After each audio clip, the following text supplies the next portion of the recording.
Vamos? Podemos começar? Podemos? Vamos. Ok. Bom, obrigado pela vossa presença cá, na nossa casa.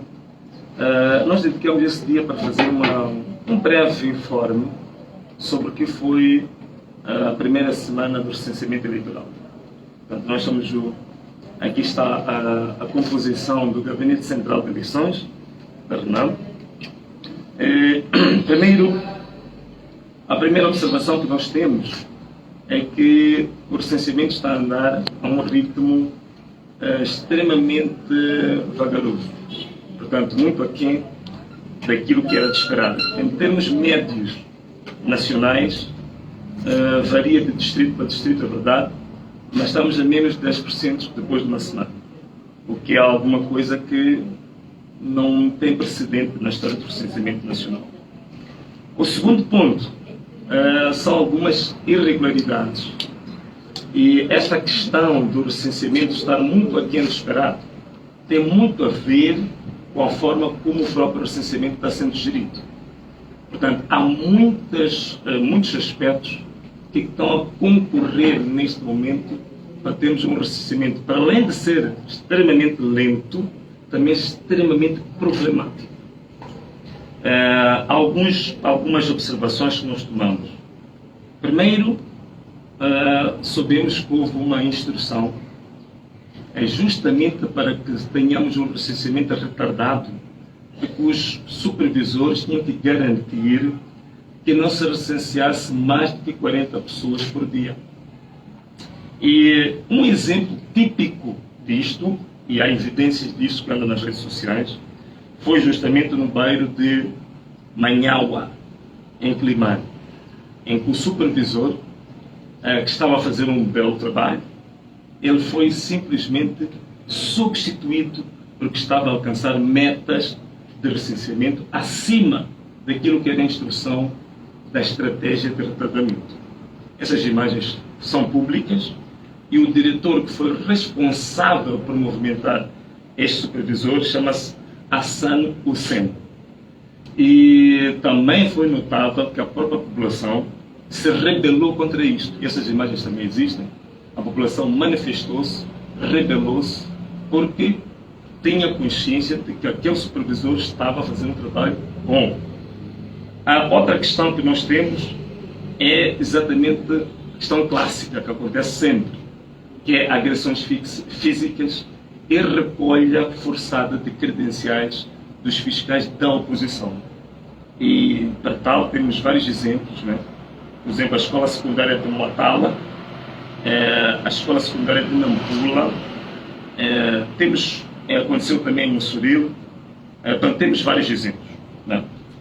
Outra questão também que é notável, e as provas também são evidentes, é a impressão ilegal de cartões de eleitor. E o caso mais gritante que nós temos, o caso mais gritante foi o caso do Gurui.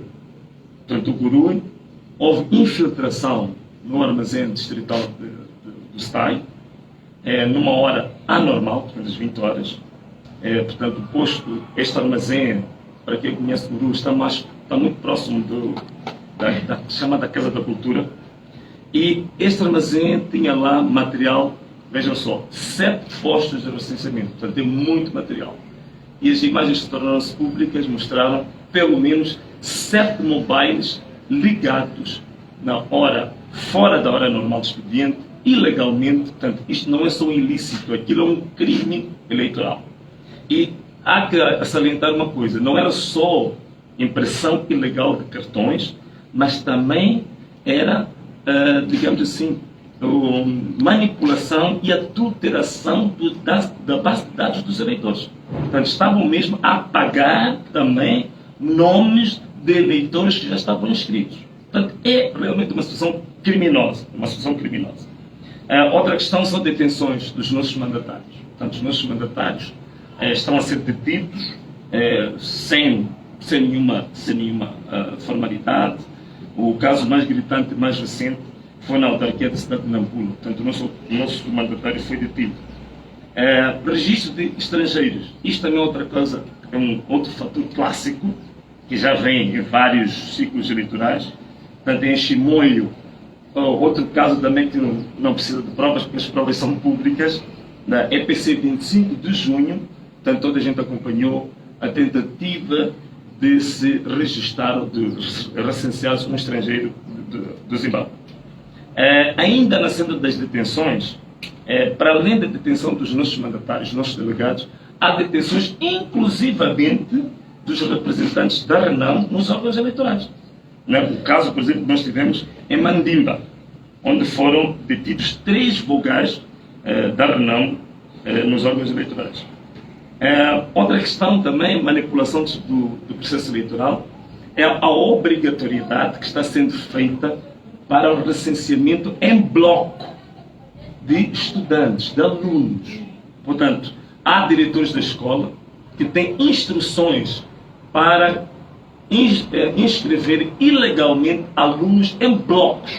E o caso mais gritante que nós temos, que mais comprovado, foi a escola secundária Marcelino dos Santos, na cidade de Nampula. Portanto, são exemplos públicos, há muito material que está nas redes sociais, são bem conhecidos. Outra questão é o transporte de cidadãos para se inscrever ou para se recensearem, mas que são cidadãos que residem em zonas não autárquicas. Exemplo concreto, em Gurue, mais uma vez, um dos vereadores tem até este momento na sua residência pessoas que foram transferidas em caminhões para a sua casa para se inscrever. Os fiscais da Renamo e também a delegação política da Renamo a nível do distrito localizou essa casa e ele alega que ele é agricultor e que traz aquelas pessoas para lhe ajudarem, pura e simplesmente para fazerem a colheita do arroz, numa altura em que não é fase de colheita, mas é fase de sementeira do arroz. Outro caso que nós temos também gritante é listagens prévias que chegam aos postos de recenseamento de pessoas que devem ter prioridade. Isso é um caso nacional. Portanto, isto é quase em todos os postos que são verificados. O primeiro que nós tivemos exemplo aqui na cidade de Maputo, no Cajamanculo, em Esfamanino, houve listas que, graças a Deus, os vogais, os fiscais denunciaram isso e desmantelaram esse processo. Ainda na questão das listagens, também temos em Murumbala, isso ainda foi ontem, posto de aeroporto, foi encontrada uma lista com 50 professores. 50 professores, vejam só. Ok? E outro caso, o caso clássico da distribuição das senhas. A outra forma de manipulação do recenseamento. Isto visa o quê? A questão é ganhar vantagem naquela instrução do recenseamento retardado. Portanto, só vão escrever 40 por dia se eles conseguem colocar as suas listas a serem recenseadas, eles garantem que sempre vão ter um número maior das pessoas que pertencem ao seu partido do que a população no geral. Portanto, esse é que é o objetivo. Há a questão clássica das máquinas, não é? As máquinas avariadas, as máquinas a funcionarem mal, máquinas a serem de forma intencional desligadas, não é? Isso é em todo o país, mas o caso mais recente que nós temos desta questão das máquinas é no EPC de Pioneiros, na Beira, e que até se dizia às pessoas que as máquinas estão avariadas, quando podiam imprimir, então você faz a inscrição agora, depois vem dia seguinte para levantar o cartão. É realmente uma coisa dramática que está a acontecer. Em Nampula temos um caso, bairro de Mtauanha, onde nós temos vários postos não funcionais. No primeiro e segundo dia, praticamente 50% dos postos não funcionavam. E vejam coisas tão caricatas como essas. Alguns dos postos neste bairro não tinham energia há mais de 3 anos. Mas tínhamos lá os mobiles e tínhamos as brigadas. E tínhamos muita gente que estava impossibilitada de se recensear. Por último, é a questão dos cartões. Nós selecionamos alguns exemplos, são vários exemplos. Ficaríamos aqui 2, 3 horas a falar sobre isso. Mas alguns exemplos achamos que são os mais importantes. Cartões, portanto, viciação de cartões. Este é um dos casos gravíssimos. Temos vários cartões com defeitos. Cartões com manchas, com fotografias desfocadas, portanto, sem qualidade. Há cartões sem assinatura, cartões sem impressão digital, Portanto, são vários casos. Aqui, na Zona Sul, o exemplo típico foi no posto de Chinonanquila, na província de Maputo, e na Zona Norte, o caso clássico que foi também reportado, que há muitas imagens, foi naquela ponte. Portanto, esta é a informação que nós queríamos partilhar com os jornalistas para demonstrar que o nível de recenseamento que nós temos até este momento, que é baixo, para além dos números, temos um problema também do desastre que está a acontecer em termos de desorganização propositada do processo, que levam a concluirmos que há uma ação deliberada de viciar, de adulterar e de sabotar este processo eleitoral. Muito obrigado. Duas perguntas. A CREC reuniu hoje e diz que não há condições para a eleição das eleições distritais por semana. Como é que era na moda? Bom, é verdade que é um assunto um pouco fora do nosso âmbito, né? Que são eleições distritais, mas, bom, em relação a essa matéria, o Partido Renamo já se pronunciou oficialmente sobre isso e a nossa posição é muito clara em relação a essa matéria, né? Portanto, eleições distritais são uma questão do imperativo constitucional. Se não houver um argumento que seja suficientemente forte para, digamos assim, anular o imperativo constitucional, todos os argumentos são inválidos, são nulos, praticamente nulos. E outra questão é que o argumento da capacidade financeira ou da viabilidade financeira para as eleições distritais também não é válido. Não é válido por uma razão muito simples. De 94 até hoje, não houve uma única eleição em Moçambique, seja ela geral, local, provincial, legislativas ou autárquicas, não houve uma única eleição em Moçambique que o Estado tivesse capacidade, com o orçamento do Estado, para fazer face às eleições. Portanto, todas as eleições que nós tivemos em Moçambique, elas foram suportadas pela comunidade internacional. Portanto, a questão da viabilidade financeira não se coloca. Se colocarmos também, como se diz, como é que esses distritos vão funcionar, porque eles não têm capacidade de geração de receita. A questão é esta. Mesmo as autarquias que hoje existem, qual é a autarquia hoje que consegue, com receitas próprias, fazer o funcionamento cotidiano normal? Não existe. Nem a cidade de Maputo, né? Nem a cidade de Maputo, que é um município da categoria A, não consegue, com fundos próprios, funcionar. Todos eles precisam do famoso Fundo de Compensação Autárquica. Portanto, a justificação que é utilizada para não haver eleições distritais, seja a justificação legal não ter fundamento, justificação financeira também não tem funcionamento, não tem fundamento, a justificação que tem a ver com a capacidade humana e técnica dos distritos também não tem funcionamento, não tem fundamento, porque são todos os distritos, todos os municípios, inclusivamente todas as províncias neste momento, têm as assembleias provinciais, estão a funcionar de forma deficitária em termos de seu orçamento.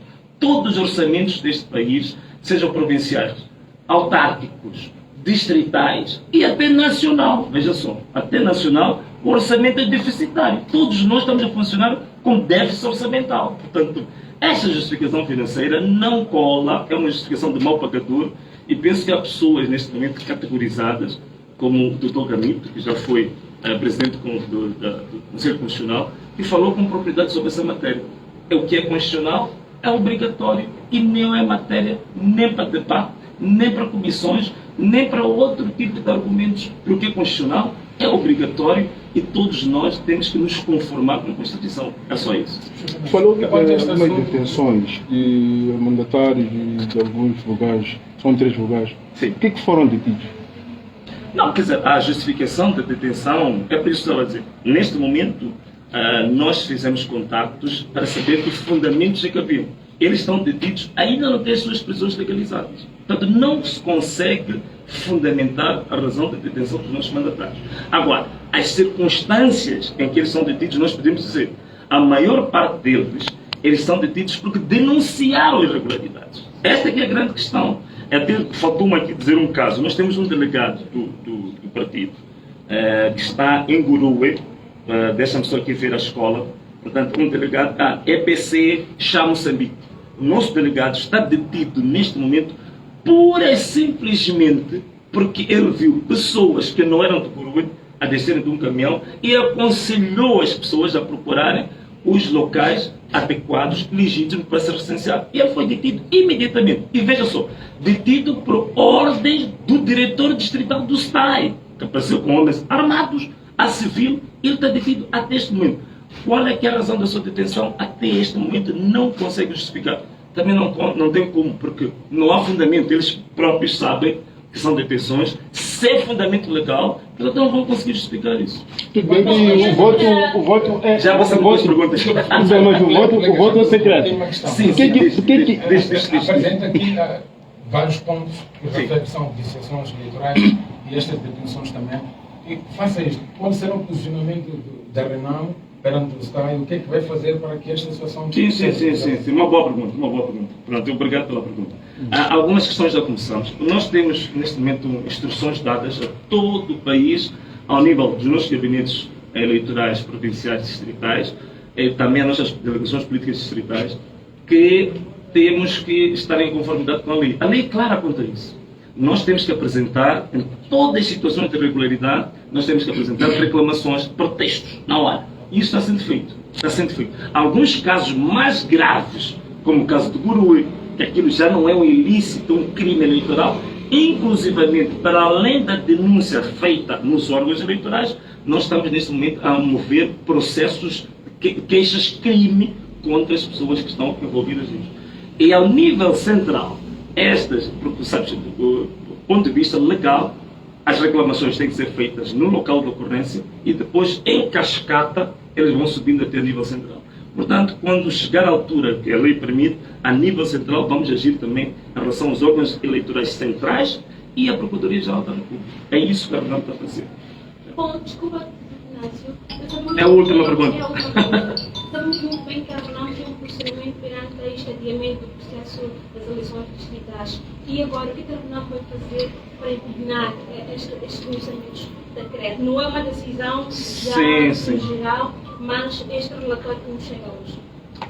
Claro. Olha, a Renamo vai fazer aquilo que é a única via legal de se pronunciar e de reagir a uma violação constitucional.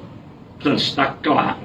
Se não se viabilizar as eleições distritais, há uma violação clara da Constituição. Se há uma violação clara da Constituição, nós, naquilo que é o ordenamento jurídico nacional, nós temos um órgão especializado para zelar pela Constituição em última instância, que é o Conselho Constitucional. Portanto, nós iremos ao Conselho Constitucional, sim. Mas tendo em conta o tempo que falta, ainda pode haver um espaço de se rever a Constituição da República. Qual seria a posição nessa perspectiva temporal? A rever a Constituição da República, a Renamo não pode se pronunciar porque a Renamo não tem nenhum objetivo, não tem nenhum projeto concreto de revisão da Constituição. Quem quiser rever, nós, quando notarmos a proposta concreta que chegar ao Parlamento, naturalmente, com uma proposta escrita, com um texto concreto, aí vamos nos pronunciar. Mas até agora não há absolutamente nada proposto em relação a essa matéria. E chegamos ao fim. Muito obrigado pela vossa presença e até sempre. Tá bom? Ok.